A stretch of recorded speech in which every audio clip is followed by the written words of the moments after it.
2026 নিৰ্বাচনটো অতি সোনকালে এপ্ৰিল মাহৰ বিহুৰ আগত হ'ব বুলি আমি শুনা পাইছোঁ।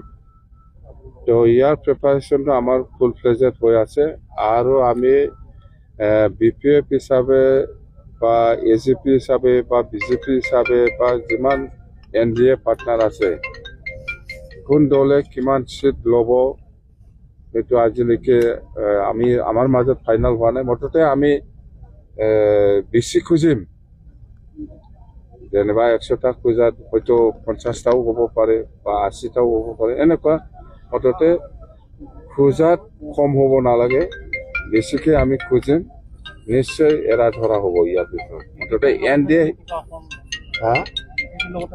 UPPL ষ্টেট বা দিল্লীত আজিলৈকেও NDA হিচাপে আছে, অকল BTCত নাই।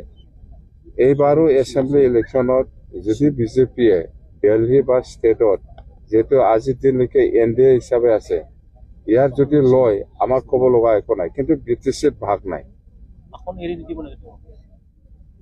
মই UPPLৰ লগত নাথাকিম বুলি কৈছে না।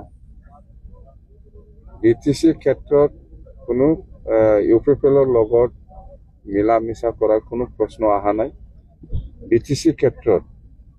কিন্তু সেইফালে এছেম্বলিত বা MPত যদি BJPয়ে, যেহেতু BJPয়ে লিডিং লয় NDA হিচাপে, ইহঁতে যদি কিবা কিবি বুজাবুজি কৰে সেইটো আমাৰ ক'ব লগা একো নাই, কিন্তু আমাৰ লগত বুজাবুজি নহ'ব UPPL।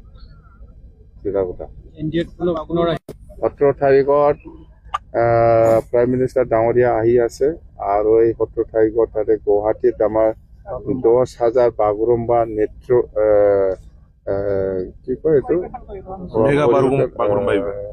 ডান্স পাৰফৰ্মেঞ্চ কৰিব।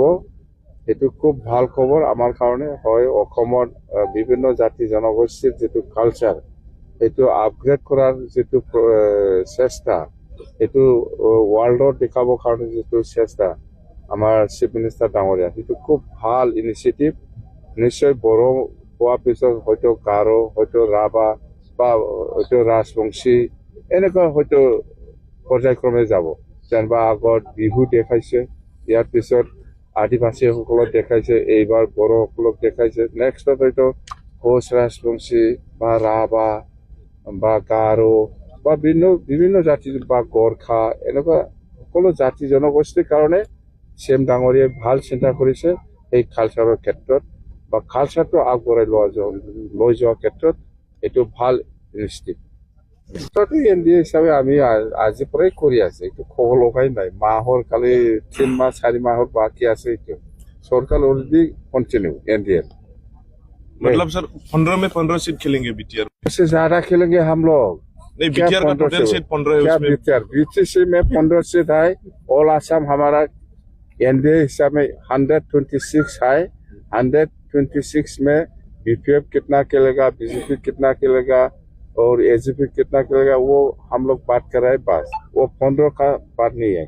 126 सीट में BJP कितना खेलेगा, AGP कितना खेलेगा, BPF कितना खेलेगा, वो फाइनल होने वाला है।